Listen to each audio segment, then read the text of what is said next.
खबर असम के शोनितपुर से है, जहां सोशल मीडिया के जरिए पाकिस्तान का समर्थन करते हुए कमेंट शेयर करने के आरोप में ढेकियाजुली पुलिस ने एक युवक को गिरफ्तार कर आज जेल भेज दिया।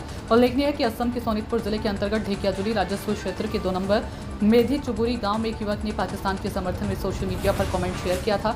ये मामला सामने आने पर ढेकियाजुली थाना प्रभारी दीपक दास की तत्परता से एसआई राहुल बरा के नेतृत्व में कल 2 नंबर मेधू चुबुरी गांव से युवक को गिरफ्तार किया। यहां तक कि मामले की निगरानी के लिए कल सोनितपुर जिले के पुलिस अधीक्षक वरुण पुरकायस्थ भी ढेकियाजुली थाने पहुंचे थे। असम से प्रशांत वैश्य की रिपोर्ट। मैं पाकिस्तान ভিডিওটা পাইছিলো, তাত সব পাকিস্তানি কমেন্ট লিখা আছিলে। তো মই গম পোৱা নাই যে তাতে কি লিখিব লাগিব। পাকিস্তান মই আৰু এটা কমেন্ট কপি কৰি মোৰ আইডিতে সেন্ড কৰি দিছোঁ। এইটো মোৰ বহুত বড় ভুল হৈছে। মই লিখা নাই, মানে কমেন্ট